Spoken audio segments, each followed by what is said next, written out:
Good morning. Another episode of Crystalcast. It is another episode. How are you, Ross?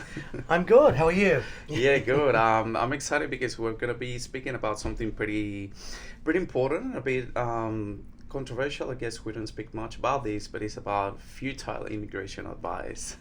Yes.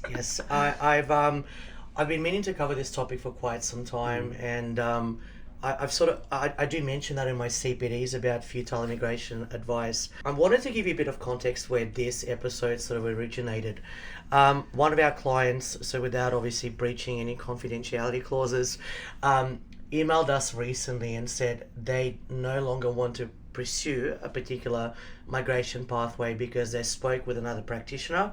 I don't know who that practitioner is, but essentially they were promised a protection visa within 12 months, and they've talked about getting benefits such as Medicare and being able to stay here for a longer period of time until they basically figure out their situation. And that's how I wanted to start the episode. You know, what happens when a client comes to us for immigration advice, and when we cross that line of providing potential advice that can be a little bit misleading. I know, Ross. There have been so many cases where people, I guess, want to hear something. They want to hear something, perhaps not what is convenient for them, or actually the truth that they may not have a pathway.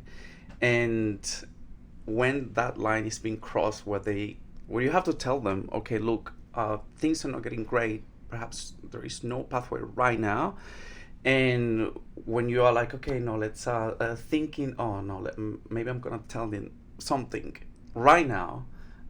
What they want to hear is, oh yeah, there is a solution like a protection visa. Yeah, and it is, I suppose, really unfortunate because for me, I do protection visas every now and then, but that's not my specialty. There is a protection visa hearing, for example.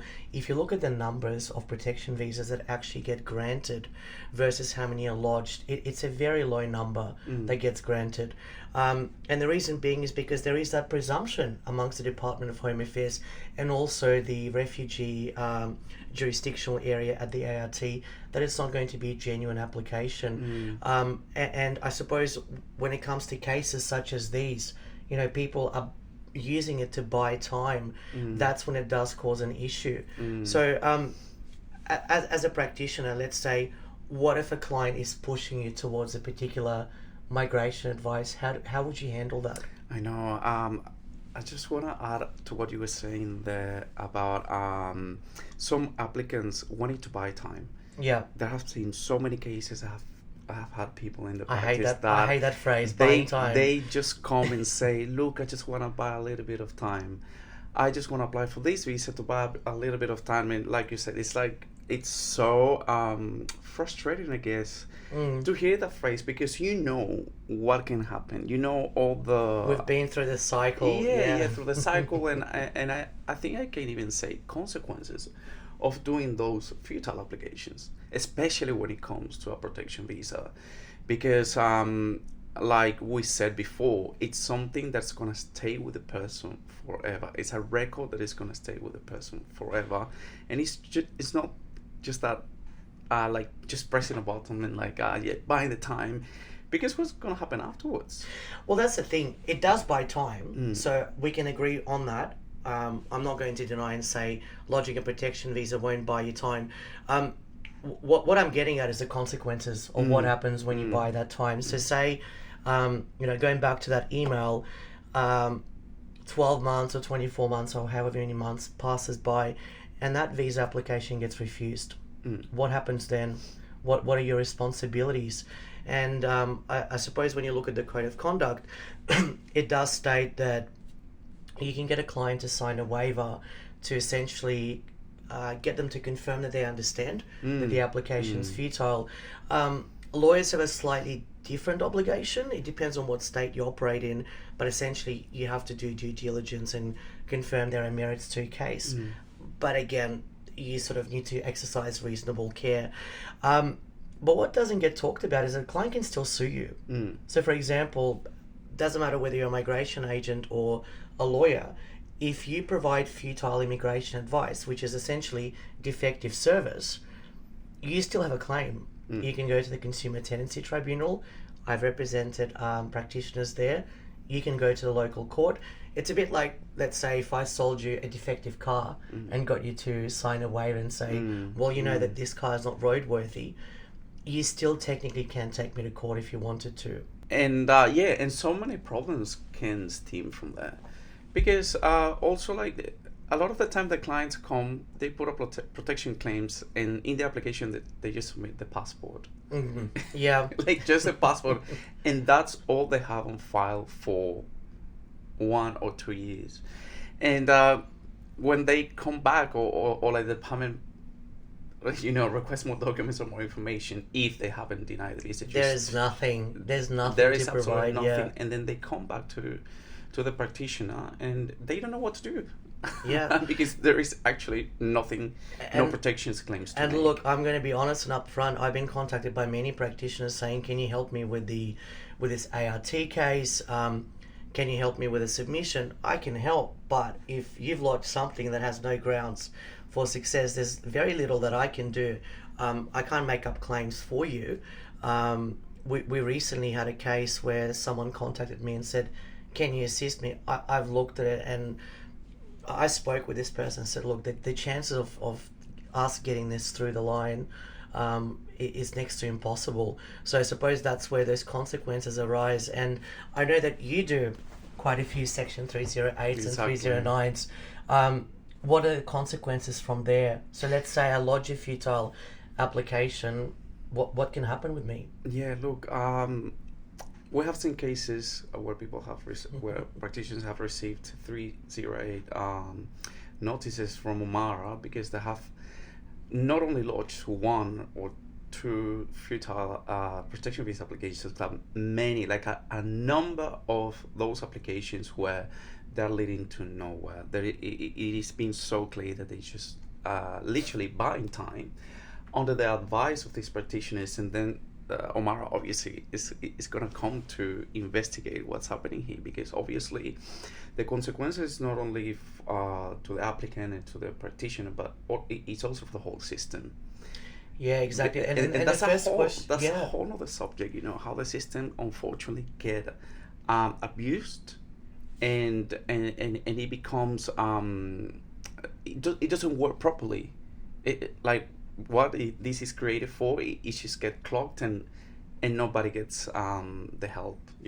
Yeah, exactly. And the first question that gets asked on that statutory declaration for 308, how did you arrive at the conclusion that this applicant was eligible? And it is still astounding that there is no eligibility assessment. The answer that I get is, well, the client asked me to lodge the application, so I've lodged it.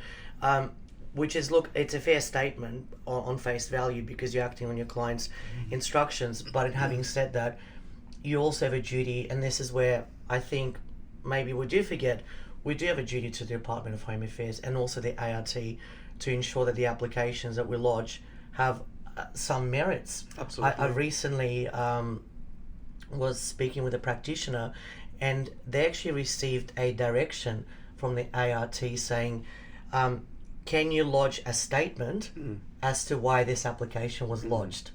And that's an example of, and I'm not saying that this particular practitioner lodged a futile application, but what I am alluding to is that Home Affairs and ART are now picking up on applications that are being lodged where we might not necessarily think about the consequences of lodging this application. And Rose, can you tell me of a specific instance in which you had a consultation with a client, and after they tell you their situation, you have told them that there is no opportunity at all, or no pathway at all, and what sort of how did you direct that conversation? Yeah, look, to be honest, it's probably one of the most difficult conversations that you can have with a person, because you try to find a solution. You think, there has to be something that's available. There are so many visas. Surely there must be some sort of avenue.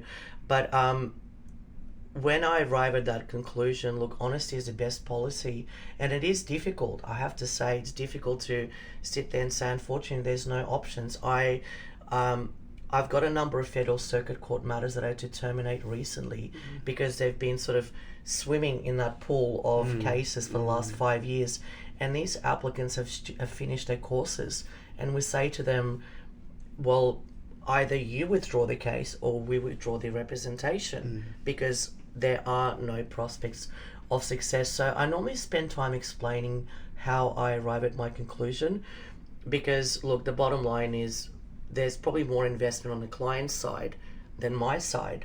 For me, well, not that I'm saying it's just another person, but there are no consequences for me if I drop a client. I still get to stay here. The consequences for a client is that they may have to depart the country. So I do spend time explaining, and I spend a lot of time saying, look, if you go to another practitioner, they might take your matter on, but just think about the reasons why I'm saying that I can't take your case on. And yesterday, just before I left work, I received a notice from Federal Circuit Court, and it was a cost order against one of my former clients. So basically, they went against my advice. We said there's no merits. I'm assuming they still went to court and they had their case dismissed, and they were ordered to pay the costs. And that's something that I've explicitly explained to them.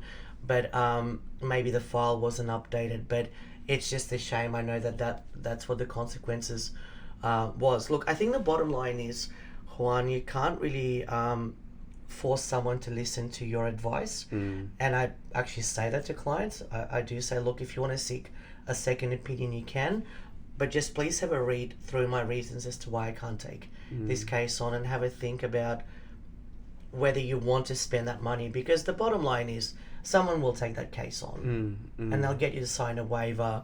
But we just need to be careful as practitioners that there are still consequences. Just because you're getting a client to sign a piece of paper to say that you've explained to them that there are consequences doesn't mean that you're off the hook and you can continue to lodge those protection visas. And that's where I do see a massive problem in our industry, lodging those protection visas to buy time.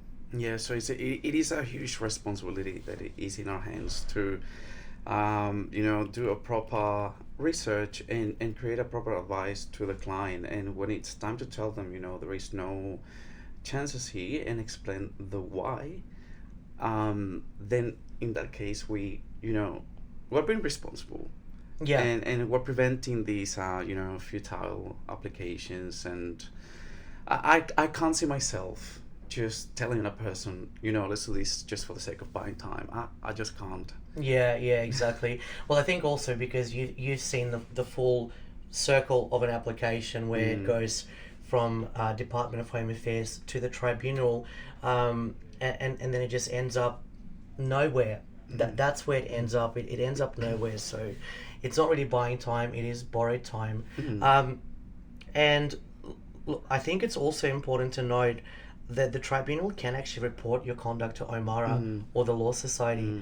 I went to a conference not too long ago where OMARA, the Law Society, and the tribunal, they were presenting, and they said that they can, that OMARA does receive reports from the tribunal, and so does the Law Society. So again, just have a think about whether you want to lodge an application. And that's I'm not necessarily saying that we're all doing the wrong thing, but there needs to be a level of due diligence. If you've got the tribunal presenting at a conference saying that that's an issue, it's probably an issue. So it's best to bring it to attention of everyone about lodging futile applications. And yeah, Ross, I suppose like that there are instances in which you are with a client and you're having a conversation about the history of the visa applications in Australia, and they come and tell you, oh yeah, I was told by this agent or this lawyer that I could apply for this visa, and I was promised that I was gonna get it in certain time, but then I never heard back from them, and that's when you feel, oh my god, should I just quickly research who was this person and then perhaps report them, because a lot of people, they are doing this, and this is a whole other issue, but they're taking money from applicants and all they do is just literally upload a passport, make all these promises, and then like they disappear, or they just simply don't respond anymore. Yeah, it's it's such a delicate territory, Juan, and I'm glad that you brought that up. Um, it's almost like an ethical obligation, I suppose. And this is why I try to, where I can, stay out of public sort of discussions when it comes to client matters, because when I can see that someone hasn't done their research, for example, and I say, well, perhaps you might want to have a look at a particular regulation, or maybe have a look at the code of conduct. Unfortunately, my experience has been that that's not being met very nicely. And I'm just trying to help you to say, look, you might not be on the right track here, but a person might see that as a, oh, you think I'm not competent, so to stay out of it, or I suppose not get involved. It's one of those things where I ensure that what the advice that I provide to the client is correct in my view, as in I've done my research, and based on my research, that advice appears to be legally sound. And if a client does ask me, should I lodge a complaint to Omara, because I have been asked that question before, or to the Legal Services Commissioner, I don't tend to comment. I say, look, if you feel that the advice is wrong, then you do have an avenue to lodge that complaint. I don't actively encourage it, but I wouldn't discourage it either. The bottom line is, you're sitting here, you're provided with incorrect advice. So if you're going to ask me whether you can do something about it, I can go through the avenues with you, but I don't actively encourage or discourage. So Ross, what do you think have you been in a situation where you have been compelled to report another practitioner after seeing the situation of an applicant being embroiled in a futile advice? Yeah, it's a loaded question. Look, I don't think it's my job to babysit someone and report them, but I do feel that it is my obligation. Someone engages me to potentially review their practices, and that happens sometimes. So to be very clear, sometimes people contact me and say, look, this is how I conduct my work. Is that compliant with the code of conduct?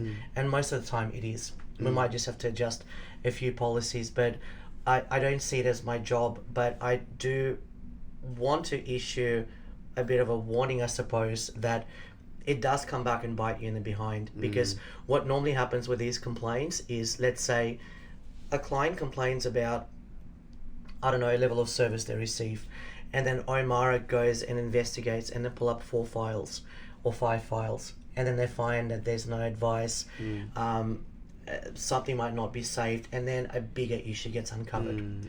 So it's not so much that practitioners report other practitioners. You can if you want to, but generally, if you don't conduct yourself in along the line of the code of conduct or the legal professional rules, that's when the regulator will come and look at how you conduct your practice, and they'll uncover the issue. And what's really unfortunate about it is that they might uncover an issue that happened, say, 4 or 5 years ago, and human memory is the worst source of information. So you might not actually even remember what happened. So my advice here is, if your client's not eligible, you have to tell a client that they're not eligible. If they don't want to listen to you, not a problem. Make sure you put it in writing just to cover yourself, so that your client can't then come back to you and say, but you've never told me that this application won't go through. And also think about how you're going to respond if Omara says to you, or the Law Society says to you, did you lodge this application to buy time? What would be your response to that?